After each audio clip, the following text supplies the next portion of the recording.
마지막 나팔 소리 나기 전에 들어야 할 이야기 마하나 소나이 유튜브 채널 김경호 선교사입니다. 안녕하세요. 예수님을 따르는 제자들과 함께 경건의 시간에 축복과 교훈을 나누고자 합니다. 여호수아 2장 1절로 7절. 눈의 아들 여호수아가 시딤에서 두 사람을 정탐꾼으로 보내며 이르되 가서 그 땅과 여리고를 엿보라 하매 그들이 가서 라합이라 하는 기생의 집에 들어가 거기서 유숙하더니 어떤 사람이 여리고 왕에게 말하여 이르되 보소서 이 밤에 이스라엘 자손 중에 몇 사람이 이 땅을 정탐하러 이리로 들어왔나이다. 여리고 왕이 라합에게 사람을 보내어 이르되 내게로 와서 내 집에 들어간 그 사람들을 끌어내라. 그들은 이 온 땅을 정탐하러 왔느니라.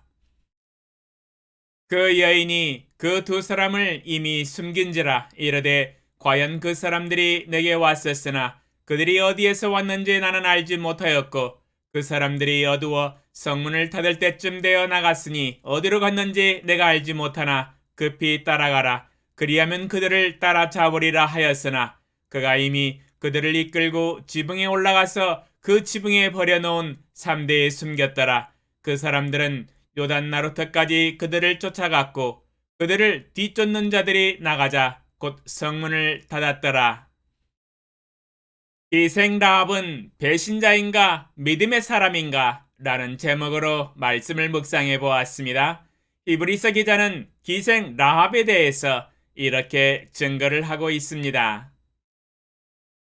히브리서 11장 31절. 믿음으로 기생 라합은 정탐꾼을 평안히 영접하였으므로 순종하지 아니한 자와 함께 멸망하지 아니하였도다. 히브리서 11장 31절에서 기생 라합은 믿음으로 정탐꾼을 평안히 영접하였으므로 믿음의 사람으로 평가를 받았으며 순종하지 아니한 자와 함께 멸망하지 아니하였다고 증거를 받고 있습니다.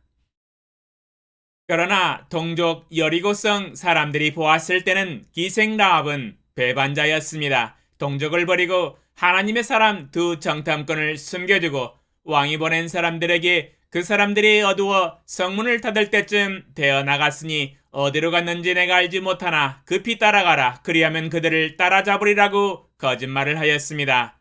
사실 자기 집 그 지붕에 버려놓은 3대에 숨겨놓고 한 거짓말이었습니다.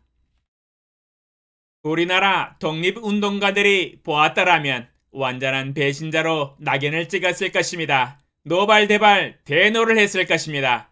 자기 목숨 한번 건져보겠다고 숨겨두고 거짓말을 하며 동족을 배신했으니 말입니다. 이런 사람이 어찌 믿음의 사람입니까? 반문할 것입니다. 참으로 혼동스럽습니다. 어느 박자에 장단을 맞춰야 할까요? 배신자 같기도 하고 믿음의 사람 같기도 하고 혼란스럽네요. 어찌 해야 할까요? 기생 라합은 장단을 잘 맞춰서 하나님께 칭찬을 받은 것 같기는 한데 말입니다. 이 상황을 어떻게 해석해야 납득이 갈까요? 뭐가 맞는 행동일까요? 이 상황은 가치관을 정립해야만이 정리가 됩니다. 우리 인생의 가치관의 기준은 하나님의 사상과 철학과 가치관이 절대적인 기준입니다. 하나님의 생각과 뜻이 가장 올바르며 선하고 공의롭고 정의롭습니다. 하나님은 이전에 가나안 민족과 여리고성 사람들에게 이렇게 평가를 하셨습니다. 살펴보겠습니다. 레위기 18장 3절 20절로 30절. 너희는 너희가 거주하던 애굽 땅의 풍속을 따르지 말며 내가 너희를 인도할 가나안 땅의 풍속과 규례도 행하지 말고 너는 내 이웃의 아내와 동침하여 설정함으로 그 여자와 함께 자기를 더럽히지 말지니라. 너는 결단코 자녀를 몰렉에게 주어 불로 통과하게 함으로 내 하나님의 이름을 욕되게 하지 말라. 나는 여호와이니라. 너는 여자와 동침함같이 남자와 동침하지 말라. 이는 가증한 일이니라. 너는 짐승과 규합하여 자기를 더럽히지 말며 여자는 짐승 앞에 서서 그것과 교접하지 말라. 이는 문란한 일이니라. 너희는 이 모든 일로 스스로 더럽히지 말라. 내가 너희 앞에서 쫓아내는 족속들이 이 모든 일로 말미암아 더러워졌고 그 땅도 더러워졌으므로 내가 그 악으로 말미암아 벌하고 그 땅도 스스로 그 주민을 토하여 내느니라. 그러므로 너희 곧 너희의 동족이나 혹은 너희 중에 거류하는 거류민이나 내 규례와 내 법도를 지키고 이런 가증한 일에 하나라도 행하지 말라. 너희가 전에 있던 그 땅 주민이 이 모든 가증한 일을 행하였고 그 땅도 더러워졌느니라. 너희도 더럽히면 그 땅이 너희가 있기 전 주민을 토함같이 너희를 토할까 하노라. 이 가증한 모든 일을 행하는 자는 그 백성 중에서 끊어지리라. 그러므로 너희는 내 명령을 지키고 너희가 들어가기 전에 행하던 가증한 풍속을 하나라도 따름으로 스스로 더럽히지 말라. 나는 너희의 하나님 여호와이니라. 레위기 18장에는 가나안 민족들의 죄악의 실상을 적나라하게 자세하게 기록을 하고 있습니다. 도덕이 부재한 나라였으며 자신의 소견에 오른 대로 자유분방하게 음란하고 성적 문란함으로 살았습니다. 동성 성생활, 즉 남자와 남자가 여자와 여자가 성교를 하고 성적 쾌락에 빠지며 짐승과 성적으로 규합하고 자녀를 우상 몰렉에게 주어 불로 통과하게 하므로 하나님의 이름을 욕되게 하였습니다. 눈에 넣어도 아프지 않을 하나님의 형상을 가진 아들, 딸들을 불로 태워 우상 몰렉에게 제물로 드렸습니다. 하나님은 가나안 민족들의 풍습과 규례에 대하여 가증하고 더럽다고 평가를 하셨으며 그 땅 주민이 이 모든 가증한 일을 행하여 그 땅이 더러워졌으며 그 더러워진 땅이 그 주민들을 받지 못하고 토해냈다고 표현을 하고 계십니다.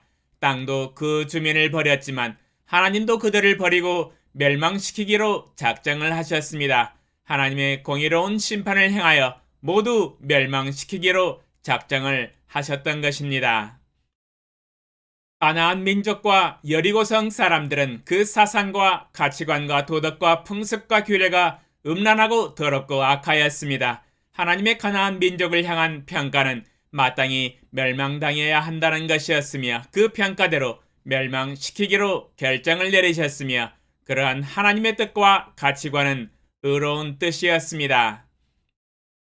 기생 라합은 요단강 건너편 소식을 들었습니다. 이스라엘이 아라세 왕, 아모리 왕 시온, 바산 왕 옥, 미디안의 다섯 왕, 에이와 레겜과 스루와 후루와 레바 왕들을 이미 칼날로 멸망시켰다는 소식이었습니다. 가나안 요단강 동쪽의 왕들은 그들의 더럽고 가증한 죄악들로 인하여 모두 죽고 멸망당하였습니다. 하나님이 행하신 의로운 기적과 표적들과 기사들을 보면서 하나님을 알고 두려워하고 경외하였습니다. 그러므로 기생 라합이 두 정탐꾼들에게 믿음의 고백을 하는 것을 볼 수 있습니다. 여호수아 2장 9절로 11절 말하되 여호와께서 이 땅을 너희에게 주신 줄을 내가 아노라. 우리가 너희를 심히 두려워하고 이 땅 주민들이 다 너희 앞에서 간담이 녹나니 이는 너희가 애굽에서 나올 때에 여호와께서 너희 앞에서 홍해물을 마르게 하신 일과 너희가 요단 저쪽에 있는 아모리 사람의 두 왕 시온과 옥에게 행한 일, 곧 그들을 전멸시킨 일을 우리가 들었음이니라. 우리가 듣자 곧 마음이 녹았고 너희로 말미암아 사람이 정신을 잃었나니 너희의 하나님 여호와는 위로는 하늘에서도 아래로는 땅에서도 하나님이시니라. 여호수아 2장 9절로 11절에서 너희가 애굽에서 나올 때 여호와께서 너희 앞에서 홍해물을 마르게 하신 일과 너희가 요단 전쪽에 있는 아모리 사람의 두 왕 시온과 옥에게 행한 일, 곧 그들을 전멸시킨 일을 우리가 들었음이니라. 우리가 듣자 곧 마음이 녹았고 너희로 말미암아 사람이 정신을 잃었나니 너희의 하나님 여호와는 위로는 하늘에서도 아래로는 땅에서도 하나님이시니라 하며 믿음으로 하나님을 고백하였습니다. 여호와께서 이 가나안 땅을 이스라엘 민족에게 넘겨주실 줄을 알고 믿었으며 하나님을 경외하였습니다. 기생 라합은 죄악을 심판하시는 하나님을 믿었으며 하나님 편에 서서 믿음으로 행하며 하나님이 보내신 두 정탐꾼을 숨겨주어 살게 하였습니다. 하나님이 가나안 민족과 여리고성을 멸망시키는 일에 한마음으로 따르고 동조하며 동일한 가치관을 가지고 순종하여 멸망시키고 심판하시는 일에 협조하였습니다. 이전에 제가 말씀을 드렸었지요. 믿음이란 하나님과 함께 동일한 관점과 가치관을 갖는 것입니다. 그러므로 그녀는 동족들의 눈에 보기에는 배반자였지만 하나님의 관점에서 보면 하나님이 정죄하신 가나안 민족들의 더럽고 가증한 죄악들을 동일하게 정죄하고 또한 자신의 죄악을 인정하고 회개하였으며 하나님이 행하시는 심판에 순종한 믿음의 사람이었습니다. 하나님이 보시기에 배반자가 아니라 오히려 정반대로 믿음의 사람이었습니다. 하나님의 뜻과 사상과 가치관을 믿고 순종하였던 사람이었기 때문입니다. 그러므로 기생 라합은 믿음으로 두 정탐꾼을 살렸으며 자신의 영혼도 구원을 받았으며 자신의 가족과 친척들도 전도를 통하여 구원시켰던 사람이었습니다. 그러므로 믿음이란 하나님의 사상과 가치관을 절대적인 기준으로 두고 마음에 받아들이고 순종하는 것입니다. 전지전능하신 만군의 주 여호와 아버지 하나님, 우리가 만약 하나님과 하나님의 말씀과 진리와 가치관을 모른다면 이 땅에서 혼돈스럽고 갈피를 못 잡고 이랬다 저랬다 하는 삶을 살 수밖에 없었습니다. 왜냐하면 삶의 기준이 없는 삶은 다 그렇습니다. 그러나 하나님께서 우리에게 성경 66권의 말씀과 사상과 진리를 우리에게 주셔서 우리로 그 진리를 믿고 절대적인 가치관의 기준으로 삼고 순종케 하시니 감사합니다. 주의 진리는 공의롭고 선하고 완전하십니다. 기생 라합은 들려오는 전쟁의 소문과 하나님이 행하시는 의로우신 심판과 기사를 보면서 하늘과 땅을 다스리시는 여호와 하나님인 것을 믿고 경외하였습니다. 그녀는 하나님을 믿었을 뿐만 아니라 두 정탐꾼을 숨겨주며 살렸으며 행함으로 믿음을 증명하였습니다. 하나님이 정하신 가치관과 뜻을 마음의 절대적인 기준으로 받아들이며 순종하였습니다. 믿음의 사람으로 하나님의 칭찬을 받았습니다. 주여, 동일하게 우리의 삶에서도 하나님이 말씀하신 진리를 절대적인 기준의 가치관으로 삼고 주님이 제시하신 가장 수준 높은 제자의 도를 따라서 행함 있는 믿음으로 순종하게 하소서. 그리하여 하나님 앞에서 믿음의 사람으로 인정받고 칭찬받는 삶을 살아가게 하소서. 예수님의 이름으로 기도합니다. 아멘. 감사합니다.